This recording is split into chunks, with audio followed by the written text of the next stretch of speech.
10వ తరగతి వాచకంలోని మొదటి పాఠం దానశీలము. అందులోని అత్యంత ఆసక్తికరమైన 9వ పద్యం. వామనుడు తన దగ్గరకొచ్చి 3 అడుగుల నేల అడిగినప్పుడు ఆ వామనుడి పాదాలు కడిగి దానం చేయడానికి బలిపడుతున్న ఆరాటం ఈ పద్యంలో ప్రధానం. నేపథ్యం ఎక్కడి నుండి తీసుకున్నారు? పద్యంలోకి వెళ్లే ముందు కాస్త ఆ కాంటెక్స్ట్ సెట్ చేస్తే బావుంటుందేమో. తప్పకుండా. ఇది బమ్మెరపోతనగారు రచించిన మహాకావ్యం శ్రీమదాంధ్ర భాగవతంలోని 8వ స్కందం నుండి తీసుకోబడింది. ఓకే. బలిచక్రవర్తి నర్మదాగది తీరంలో యాగం చేస్తున్న సమయంలో సాక్షాత్తు శ్రీమహావిష్ణువు వామనుడుగా, అంటే ఒక చిన్న బ్రహ్మచారి రూపంలో అక్కడికి వస్తాడు. తన తపస్సు కోసం కేవలం 3 అడుగుల నేల కావాలని అడుగుతాడు. 3 అడుగులే కదా అని తేలిగ్గా తీసుకునుంటాడు బలి. కాని వచ్చినవాడు సామాన్యుడు కాదు, సాక్షాత్తు విష్ణుమూర్తి అని దానమిస్తే బలిచక్రవర్తి సర్వస్వం కోల్పోతాడని ఆయన గురువు శుక్రాచార్యుడు ముందుగానే హెచ్చరిస్తాడు. అబ్బా, అంటే అంతా ముందే తెలిసిపోయిందన్నమాట. అవును, కాని బలి వెనక్కి తగ్గలేదు. అంతటి దేవుడే నా దగ్గరకొచ్చి దేహి అని అడుగుతుంటే అంతకంటే నాకింకేం కావాలి అని ఉప్పొంగిపోతాడు. ఆ ఉప్పొంగుతున్న సంతోషమే ఈ పద్యం. ఆ పద్యం కాస్త మీరే చదువుతారా? రమ్మా మానవకోత్తమా లేమా నీవాంఛితంబు లేదనకిత్తుం తెమ్మా ఎడుగులనిటు రానిమ్మ కడుగంగవలయు నేటికి తడయన్. అబ్బా, ఆ పద్యం వింటుంటే నాకో విషయం అనిపిస్తోంది. ఏంటది? ఆధునిక కాలంలో మనం కొన్ని యాడ్స్లో లేదా పాటల్లో ఒక ఫాస్ట్ జింగిల్ వింటాం కదా, టకటకా పదాలు పడిపోతూ ఒక పర్ఫెక్ట్ రిథంని క్రియేట్ చేస్తాయి. అవును అవును, భలే పోల్చారు. కానీ ఆ జింగిల్స్ కేవలం క్యాచీగా ఉండటానికి మాత్రమే వాడతారు. ఇక్కడ కందపద్యం కూడా అంతే వేగంగా ఉన్నప్పటికీ ఆ వేగం వెనుక ఒక బలమైన సైకలాజికల్ కారణమున్నట్లుంది కదూ.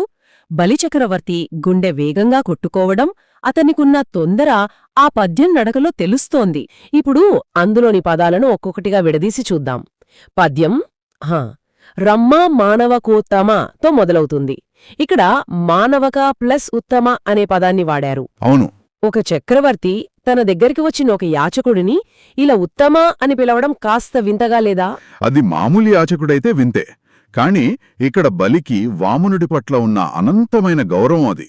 మానవక ప్లస్ ఉత్తమ అంటే ఓ బ్రహ్మచారులలో శ్రేష్ఠుడా అని అర్థం. బ్రహ్మచారి రూపంలో ఉన్న ఆ చిన్న బాలుడిని అత్యంత గౌరవంతో సంబోధిస్తున్నాడు. ఓహో, అంటే రూపం చిన్నదైనా గౌరవం పెద్దదన్నమాట. ఎగ్జాక్ట్లీ. ఆ తర్వాత బలి అంటున్నాడు రమ్మా అని, అంటే ఇటు దయచేయవయ్యా అని. వెంటనే లేమా అంటాడు, అంటే కూర్చున్న ఆసనం మీద నుండి త్వరగా లేవయ్యా అని అర్థం. ఇక్కడే అసలు విషయం చాలా ఆసక్తికరంగా మారుతుంది. ఎలాగంటారు? రమ్మ, లేమ, తెమ్మ అనే పదాలు వినడానికి ఒక రాజు తన సేవకులను ఆజ్ఞాపిస్తున్నట్లుగా, కమాండ్ చేస్తున్నట్లుగా ఉన్నాయి. ఒకవైపు ఉత్తమ అని ఎంతో గౌరవిస్తూనే మరోవైపు ఇలా ఆర్డర్ వేస్తున్నట్లుగా ఎందుకు మాట్లాడుతున్నాడు? What an observation! మీరన్నట్టుగా ఆ పదాల్లో ఒక కమాండ్ ఉంది, కానీ అది అధికారంతో వచ్చిన కమాండ్ కాదు. మరి అత్యంత ఇష్టమైన వాళ్ళు ఎదురుగా ఉన్నప్పుడు మనం చనువుతో ఒక హక్కుని ప్రదర్శిస్తాం కదా. త్వరగరా, ఇంకా కూర్చున్నవేంటి, లే, ఇటురా అని మన ఆత్మీయులను ఎలా తొందరపెడతామో బలి కూడా వామనుణ్ణి అలాగే తొందరపెడుతున్నాడు. అది ప్రేమతో కూడిన, భక్తితో కూడిన చనువు. అబ్బా, ఎంత అందంగా చెప్పారో! ఆ తర్వాత వాక్యాలు చూస్తే ఆ ఆతృత ఇంకా పెరుగుతుంది. నీ వాంఛితంబు లేదు అనక ఇత్తున్. నీ వాంఛితంబు అంటే నీ కోరికను, లేదనక అంటే కాదనకుండా, ఇత్తునంటే వెంటనే ఇచ్చేస్తాను, నువ్వు ఏదడిగితే అది ఇస్తాను, అసలు ఆలోచించేదే లేదు అని గట్టిగా భరోసా ఇస్తున్నాడు. బహుశా తన గురువు శుక్రాచార్యుడు అడ్డుకుంటాడేమో అన్న భయం కూడా ఆ వేగానికి కారణం అయ్యుండొచ్చు కదా. ఖచ్చితంగా. అందుకే అసలు గ్యాప్ ఇవ్వకుండా తెమ్మా అంటున్నాడు. అవును, ఆ కోణం కూడా ఉంది. అందుకే వెంటనే అడుగులన్ ఇటు తెమ్మా అంటాడు. అడుగులన్ అంటే నీ పాదాలను ఇటువైపు తీసుకురావయ్యా అని. రాణిమ్మా అంటే ఆ పాదాలను నా చేతిలోనికి రాని అంటున్నాడు. అంటే నేరుగా పాదాలిచ్చేయమంటున్నాడు. అవును. అసలు ఎందుకా పాదాలు? కడుగంగవలయున్. ఆ పాదాలను నేను స్వయంగా నా చేతులతో కడగాలి. పుణ్యతీర్థాలతో దానమివ్వటానికి ముందు పాదాలు కడగడం ఆచారం. చివరగా ఏటికిన్ తడయన్ అంటాడు. అంటే ఎందుకు ఆలస్యం చేయడం, ఇక నా వల్ల ఆగడం కాదు, వెంటనే రా అని ప్రాధేయపడుతున్నాడు. అబ్బా, ఈ పద్యం పూర్తి సారాంశం మనం ఒకే వాక్యంలో చెప్పుకోవాలంటే ఓ ఉత్తమ బ్రహ్మచారి వామన, లేవయ్యా, ఇటు రావయ్యా, నీవడిగింది లేదనుకుండా తప్పక ఇస్తాను, నీ పాదాలు నా చేతికివ్వు, వాటిని కడగనివ్వు, ఇంకా ఆలస్యం దేనికి అని ఒక అద్భుతమైన ఆహ్వానం పలుకుతున్నాడు. ఈ పద్యంలో మనం చూసిన ముఖ్యమైన పదాలకు పర్యాయ పదాలేమున్నాయి. ఎందుకంటే ఒక పదానికి ఉండే ఇతర రూపాలు తెలిస్తే ఆ వాక్యాన్ని ఇంకా బెటర్గా ఫీల్ అవ్వచ్చు మనం. అవును. ఉదాహరణకు మానవకుడు అనే పదం తీసుకుందాం. మానవకుడంటే బ్రహ్మచారి, వటు, బాలుడు అని పర్యాయ పదాలు. వామనుడు ఒక చిన్న బాలుడి రూపంలో ఉన్నాడు కాబట్టి ఆ రూపానికి సరిపోయే ఈ పదాలు వాడారు. రైట్. అలాగే వాంఛితము, నీ వాంఛితము తీరుస్తాను అన్నాడు కదా. వాంఛితమంటే కోరిక, ఈప్సితం, అభిలాష, ఇచ్ఛ అని వివిధ అర్థాలు. ఇక మూడవది అడుగు. అడుగు అంటే పాదము, చరణము. పర్యాయ పదాలు బాగానే ఉన్నాయి, కానీ తెలుగులో అసలైన మ్యాజిక్ నానార్థాల్లో ఉంటుంది కదా. హో, ఖచ్చితంగా. అంటే ఒక పదం అస్సలు తన రూపాన్ని మార్చుకోదు, కానీ వాడే సందర్భాన్ని బట్టి కంప్లీట్గా వేరే అర్థాన్నిస్తుంది. ఈ పద్యంలో అలాంటివి ఏమున్నాయి? ఎందుకంటే అడుగు అనే పదం మనం రోజూ వాడేదే, కానీ ఇందులో ఎన్ని కోణాలున్నాయి. ఇక్కడే అసలు అద్భుతం దాగుంది. అడుగు అనే ఒకే ఒక పదానికి 4 పూర్తిగా భిన్నమైన అర్థాలున్నాయి. 1 పాదము అంటే మనిషి శరీర భాగం. 2 కింది భాగము అంటే ఒక వస్తువుకుండే అడుగు భాగం లేక భూమి. ఓకే. 3 ఒక కొలత అంటే 1 అడుగు 2 అడుగులు అని దూరాన్ని కొలుస్తాం కదా అలా. 4 ప్రశ్నించు లేదా యాచించు, నన్ను అడుగు నేను చెబుతాను అన్నట్లుగా ఇది ఒక పనిని లేదా క్రియను సూచిస్తుంది. అబ్బా, వాట్ ఏ మల్టీటాస్కింగ్ వర్డ్. అంటే ఇక్కడ వామనుడు 3 అడుగుల నేల అడిగాడు, ఆ 3 అనేది కొలత, అడిగాడు అనేది యాచించటం. దానికి బలిచక్రవర్తి వామనుడి అడుగులు తీసుకురమ్మన్నాడు. అవును, అడుగులు అంటే పాదాలు. ఒకే పదం కొలదు కదా, అడుక్కోవడంగా మరియు శరీర భాగంగా ఎలా మారిపోయిందో చూస్తే ఆహా, రోమాలు నికబొడుచుకుంటున్నాయి. దీన్ని బట్టి చూస్తే పోతనగారు కావాలనే ఆ పదాన్నిక్కడ ఇరికించారా అనిపిస్తోంది. ఇంకేమైనా నానార్థాలున్నాయా ఇందులో? పోతనగారి ఇంటెన్షన్ ఖచ్చితంగా అదే అయ్యుంటుంది. ఇక మరో ఆసక్తికరమైన పదం లేమ. పద్యంలో బలిచక్రవర్తి లేమ అన్నాడు, అంటే ఆసనం మీద నుండి లేవయ్యా అనర్థం. కాని లేమ అనే పదానికి నానార్థాల్లో స్త్రీ లేదా మహిళ అని కూడా ఒక అర్థం ఉంది. ఓహో, అసలు సంబంధమే లేదు కదా ఈ రెండింటికి. అదే కదా, అసలు ఎక్కడో ఆసనం మీద నుండి పైకి లేవడమనే క్రియకి స్త్రీ అనే నామవాచకానికి మధ్య సంబంధమే లేదు, కానీ ఒకే పదం ఆ 2 అర్థాలను మోస్తోంది. చాలా విచిత్రంగా ఉంది కదూ. పదాల మూలాల్లోకి వెళ్తే, అంటే వాటి వ్యుత్పత్తి అర్థాలు చూస్తే దానికి సంబంధించిన DNA మనకు దొరుకుతుందేమో కదా. ఒక డిటెక్టివ్ వర్క్ లాగా ఉంటుందిది. 100% దొరుకుతుంది. మనం వ్యుత్పత్తి అర్థాలు అని వేటినైతే అంటామో అవి ఖచ్చితంగా ఆ పదాల పుట్టుకను, వాటి అసలు ఐడెంటిటీని రివీల్ చేస్తాయి. ఈ పద్యంలో వాడిన మానవుకుడు అనే పదానికి అసలు అర్థమేమిటో తెలుసా? ఏంటి? మణువు అంటే కొద్దిపాటి, మణువు ప్రమాణంగా గలవాడు అని. అంటే శారీరకంగా చాలా చిన్న కొలతలున్నవాడు, పొట్టివాడు అని. వామనుడు చాలా పొట్టివాడైన బ్రహ్మచారి రూపంలో వచ్చాడు కాబట్టి ఆయన సైజును సూచిస్తూ ఆ పదం పుట్టింది. భలే చెప్పారు. ఇది చాలా లాజికల్గా ఉంది. అంటే బలిచక్రవర్తి ఊరికే ఆయన్ని అలా పిలవలేదు. చూటానికి చాలా చిన్నవాడివి అంటే మానవుకుడివి, కానీ నువ్వు కోరుకుంటున్నవి నీ తపస్సు అత్యుత్తమమైనవి అని రెండింటినీ బ్యాలెన్స్ చేస్తూ మానవకోతమా అని పిలిచాడన్నమాట. ఎగ్జాక్ట్లీ, ఇది కదా అసలైన కవిత్వం అంటే. అవును. ఇక ప్రకృతి వికృతుల గురించి కూడా చెప్పండి. సంస్కృతం నుండి తెలుగులోకి పదాలు ఎలా ట్రావెల్ చేశాయో ఇవి చెబుతాయి కదా. పద్యంలో వాంఛితంబు అనుంది కదా, అందులో మూలపదం వాంఛ. ఇది ప్రకృతి పదం.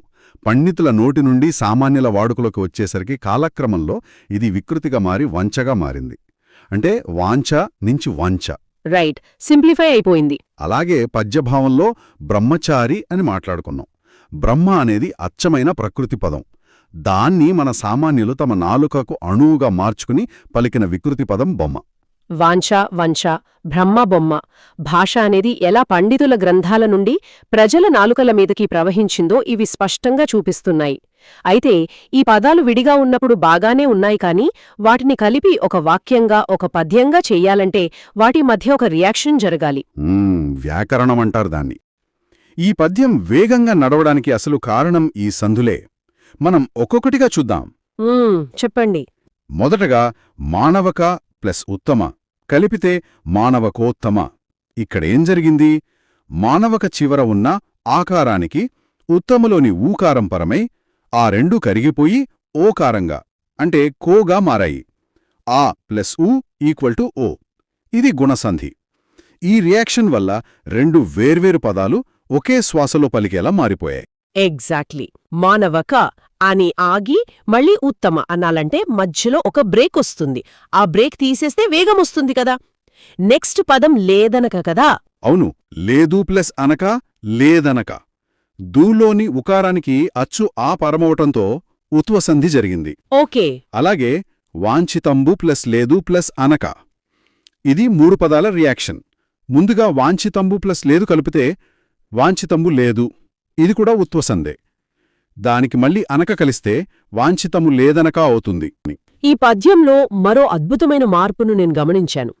నేటికెన్ ప్లస్ తడయన్ కలిస్తే నేటికడయన్ అని దాగా ఎందుకు మారింది? తడయననొచ్చు కదా. అక్కడే ఉంది వ్యాకరణం అందం. నేటికిన్ అనే పదంలో చివర ద్రుత ప్రకృతికమైన నా ఉంది.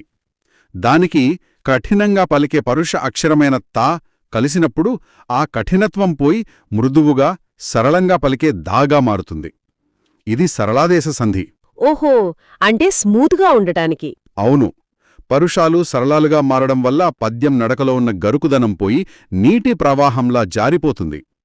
ఇంకో ఉదాహరణ, కడుగన్ ప్లస్ వలయున్ కలిపితే కడుగంగ వలయు. ఇది కూడా సరళాదేశ సంధే. అంటే పోతనగారు ఎక్కడ కఠినమైన శబ్దాలు వాడాలో, ఎక్కడ వాటిని మెత్తగా మార్చి వేగాన్ని పెంచాలో ఒక ఇంజనీర్లాగా క్యాలిక్యులేట్ చేశారన్మాట. ఇక సమాసాలు కూడా చాలా ఆసక్తికరంగా ఉంటాయి. సంధులు అక్షరాలను కలిపితే సమాసాలు అర్థాలను కలుపుతాయి. ఒకే పదాన్ని మనం ఏ కోణంలో చూస్తున్నాం అన్నదాన్ని బట్టి దాని సమాసం పేరు మారుతుంది కదా. ఈ పద్యంలో మానవకోత్తమ అనే పదం ఈ కోవలోకి వస్తుందా? ఖచ్చితంగా.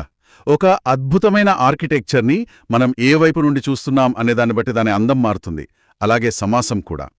ఈ మానవకోత్తమ అనే పదాన్ని మనం రెండు రకాలుగా విడదీయవచ్చు. అదిలా విద్యార్థులకు ఇది చాలా ముఖ్యం పరీక్షల కోణంలో చూస్తే. అవును. ఒకటి, మానవకులలో ఉత్తముడు అంటే బ్రహ్మచారులందు గొప్పవాడు అని మనం ఫోకస్ చేస్తే ఇక్కడ అందున్ అనే విభక్తి వస్తుంది కాబట్టి ఇది సప్తమీ తత్పురుష సమాసం అవుతుంది. ఓకే, మరి రెండో కోణం? రెండో కోణం ఉత్తమమైన మానవకుడు. ఇక్కడ మానవకుడు అనేది ఎవరని చెబుతున్నాం? ఉత్తమమైనవాడు అని. అంటే నామవాచకానికి ముందు విశేషణం అంటే ఆ ఉత్తమమైన అనేది ఉంది కాబట్టి ఇది విశేషణ పూర్వపద కర్మధారాయ సమాసం. తెలుగు భాషలో ఉన్న ఈ ఫ్లెక్సిబిలిటీ నిజంగా ఆశ్చర్యపరుస్తుంది. అబ్బా, ఒకే పదం కాని దానిలోకి చూసే కిటికీని బట్టి దృశ్యం మారిపోయింది. ఇది నిజంగా విద్యార్థులకు, భాషాభిమానులకు ఒక మైండ్ బ్లోయింగ్ కాన్సెప్ట్. మనం ఆధునిక సంగీతం వింటే అందులో ఒక బీట్ డ్రాప్ ఉంటుంది కదా. ఆ బీట్ పదే పదే రిపీట్ అవుతూ ఉంటే తెలియకుండానే మన తల ఊగుతుంది. నాకు ఈ పద్యంలో రమ్మ, లేమ, దెమ్మ, నిమ్మ అని ప్రతి వాక్యం చివర వింటున్నప్పుడు ఆ మా అనే అక్షరం ఒక డ్రమ్ బీట్లాగా, బలిచక్రవర్తి గుండె చప్పుడులాగా పదే పదే వినిపిస్తోంది. ఈ రిపిటేషన్ వెనుక ఉన్న అలంకారమేమిటి? ఒకే హల్లు పదే పదే రిపీట్ అయితే దాన్ని వృత్యానుప్రాస అలంకారం అంటారు. వృత్యానుప్రాస. ఇక్కడ మా అనే అక్షరం మళ్ళీ మళ్ళీ వృత్తంలాగంటే సర్కిల్లాగా తిరిగి వచ్చింది కాబట్టి ఇది వృత్యానుప్రాస. కాని ఇక్కడ ఇంకో విశేషం కూడా ఉంది సుమా. ఇంకేముంది? ఈ మా అనే శబ్దం పద్యం మధ్యలో ఎక్కడ పడితే అక్కడ రాలేదు. ప్రతి పద్యపాదం చివర ఎండింగ్లో ఒక ఖచ్చితమైన ప్లేస్మెంట్లో వచ్చింది. ఇలా పాదాల అంత్యంలో అంటే చివరలో ఒకే ప్రాస ఉంటే దాన్ని అంత్యానుప్రాస అలంకారమని కూడా అంటారు. అద్భుతమైన భావజాలాంది వ్యాకరణ విశ్లేషణను ఇంత సులభంగా అర్థం చేసుకునేలా ఎంతో సమగ్రమైన నోట్స్ని, విశ్లేషణను మనకు అందించిన మూలం SSV థాట్స్ ఇన్స్పైర్ ఛానల్. అందరూ కూడా తెలుగు సాహిత్యాన్ని, 10వ తరగతి పాఠాలను, పరీక్షలకు ఉపయోగపడే పద్య విశ్లేషణలను లోతుగా నేర్చుకోవాలనుకుంటే యూట్యూబ్లో వారి ఛానల్ని తప్పక వెతికి సబ్స్క్రైబ్ చేసుకోండి. తప్పకుండా. ఈ లోతైన విశ్లేషణ, ఆలోచనలను రేకెత్తించినట్లయితే వీడియోని లైక్ చేయండి. ఈ అలంకారాలు, సంధులు గురించి మీరేమనుకుంటున్నారో కామెంట్ చేయండి. మరియు తోటి విద్యార్థులకు, సాహిత్య అభిమానులకు తప్పకుండా షేర్ చేయండి. ఒక మంచి విషయాన్ని పంచుకోవటం కూడా ఒక రకమైన దానమే కదా. మరో ఆసక్తికరమైన అంశంతో మళ్ళీ కలుద్దాం.